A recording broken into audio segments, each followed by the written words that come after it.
fresh look at our lives in Kenya today. I am Valentine Joroge. And my name is Mike Washira. And of course, remember, we want to hear what your thoughts and opinions on this issue are. And so you can talk to us using the WhatsApp number that's on the screen. But also, if you're on social media, you can use the hashtag #TheLoopK24 for all our social media pages, The Loop K24 on Facebook, Instagram, and Twitter. But first, here are your highlights.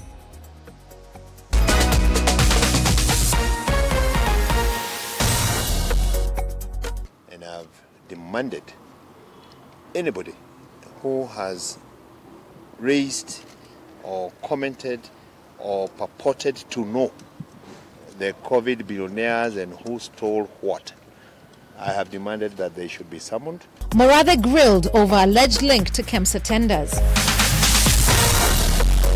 High Court orders mental assessment on Chris Obure and Robert Ouko over the killing of Kevin Omwenga. And on the show tonight, we tell you how to stretch your shilling during these tough economic times. What practical ways have you used to stretch your shilling?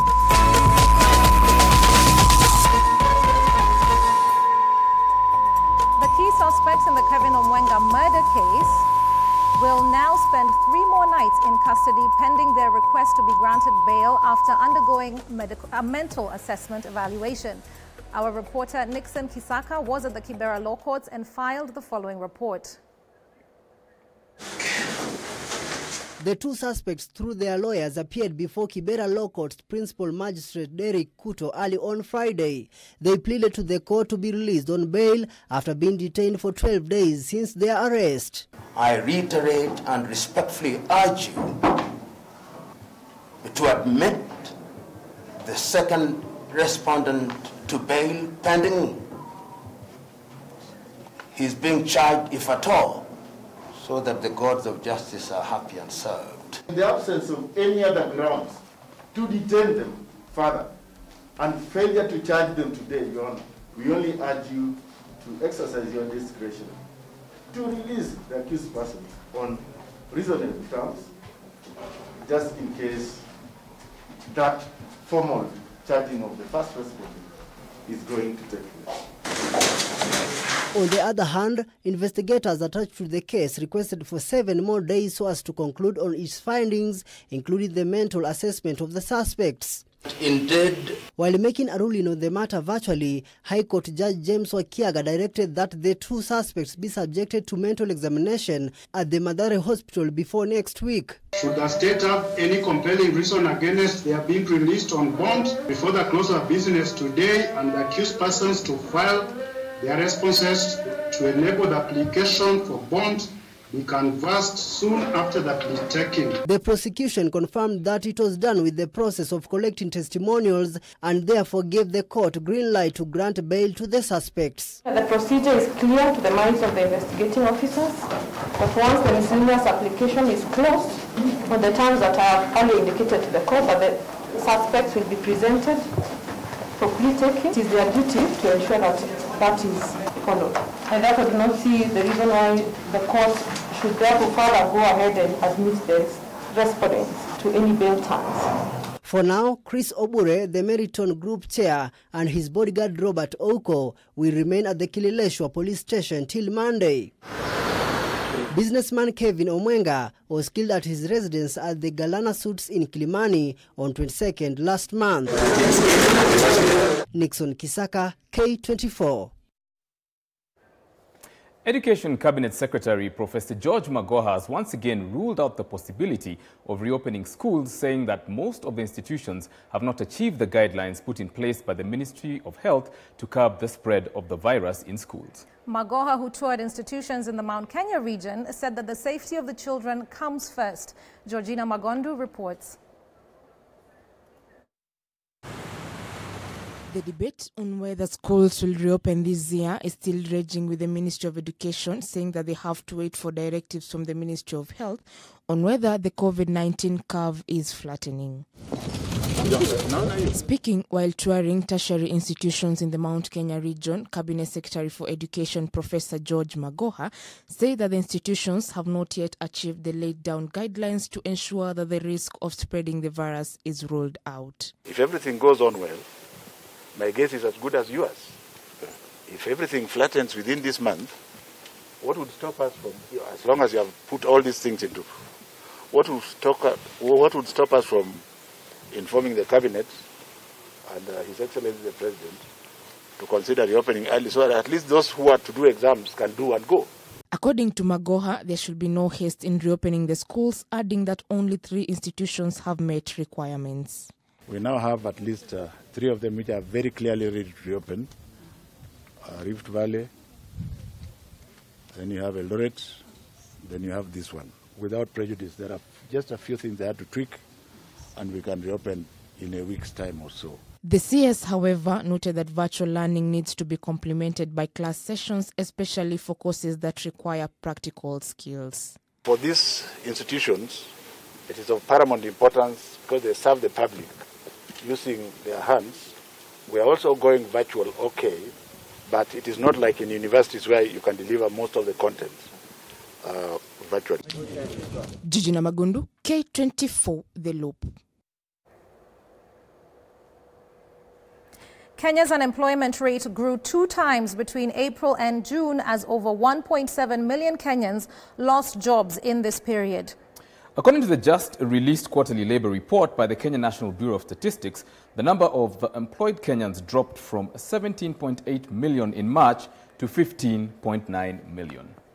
Which sets us up. Basil Sobukwe is a 27-year-old young man. His eyes demonstrate hope and resilience. His laughter infectious. A glance at him and you wouldn't tell that this young man has seen the test of times since the first COVID-19 case was reported in the country. Nilikuwa na perform set books kwa ma high schools. So basically tulikuwa tuna travel kwa mashule tukiwaaktia sana fasihi na literature. Basil is among the many who have had to deal with the impacts of an unexpected pandemic. Shida na landlord hata kusikiza hata ufanye nini hawezi.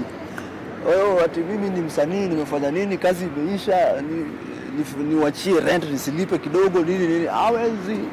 He echoes the voice of many youths in the country who are struggling with harsh economic times brought about by the pandemic. Sisi kama wasanii kazi itabidi imesimama.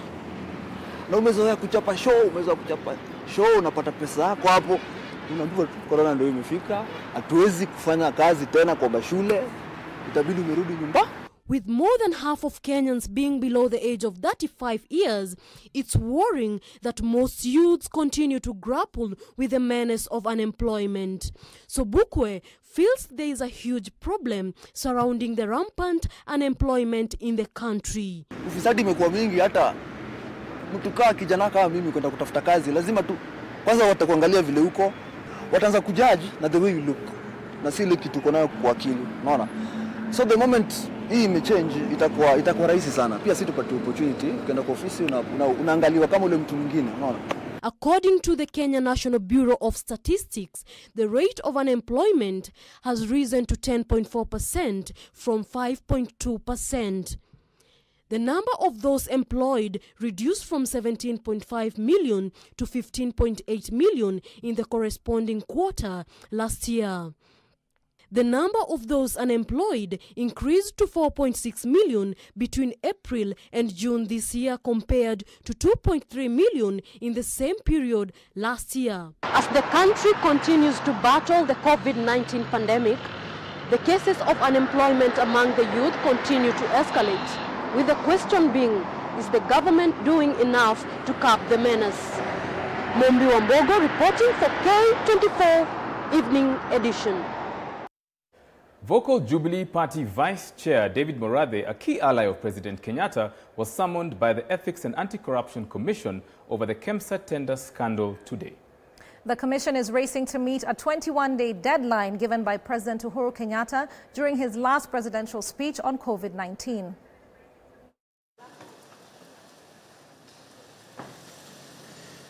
Morathe arrived for the EACC grilling in a jovial mood and unbothered.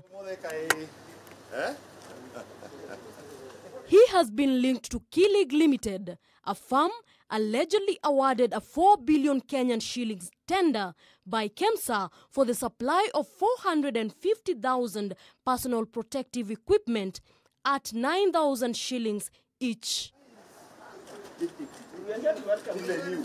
He has, however, maintained that he has nothing to do with the company and that some people were playing politics in the matter. Like I said, I know Wilbrod Gatei, who is a partner in K-League, with Mr. Zhu, his Chinese partner. And I know at some point when they were not able to secure financing for the importation of the kits which had been committed. They had a commitment letter from KEMSA. They transferred their shareholding to persons who are known partners of the Deputy President. During a television interview with a local station, the former Gatanga MP robbed Deputy President William Ruto into the saga, claiming that at the time the tender was being issued, there was an attempt to transfer ownership of K-League Limited to non-associates of the DP. We've got evidence that Wilbrod transferred shareholding of this company to associates of the Deputy President. So I have given my piece and I have demanded anybody who has raised or commented or purported to know the COVID billionaires and who stole what. I have demanded that they should be summoned, starting with the Deputy President and the politicians. EACC letter to Murathe indicated that the Jubilee vice chairman was being investigated after K-League was adversely mentioned in the multi-billionaire procurement. I know K-League did not deliver anything to KEMSA. I know K-League was not paid a penny by KEMSA. I know K-League's order was cancelled before the due date. And the reason was budgetary constraints, that there was no budgetary allocation. I know that because I have asked William, who is known to me, exactly what happened, because my partnership with him is dragging me into this mess. And so those are some of the top stories tonight, but we also want to focus specifically on the show today on the question of unemployment. Over 1.7 million Kenyans lost their jobs during this COVID-19 pandemic that is still ongoing. You know, the question you have to ask yourself is, why are we caught so off guard? Because we're poor, unfortunately. We are. We hear all these nice things about saving and all this. It's nice, an idea. We all know we should save, but can you actually afford to put anything away? Which I guess are some of the questions we want to ask our guests tonight. Yes, Waithaka Gatumia, who's the CEO of Centonomy, and Pat Okello, who's so passionate about cottage industries. We've seen so many, cottage industries coming up during this period. Exactly. Like, what can you do in your kitchen? What can you sell? What can you sell to your neighbors? What can you do from, even your garage if you have one, or, We've opened up a WhatsApp group in the estate where guys are it's a complete market virtually. So really? Yes. So people are buying nyanyas and skumas and things going all around. Like it's a vibrant virtual economy. That's happening. So we're asking you today, the question is, how have you managed to stretch your shilling during this COVID-19 period? And of course, we've got a fantastic panel of guests here we'll be talking to around that issue. But we also want to hear from you, and you can talk to us using the WhatsApp number that's on the screen now, or hashtag the Loop K24 on all our social media pages, Loop K24 on Facebook, Instagram, and Twitter. More on this after the break.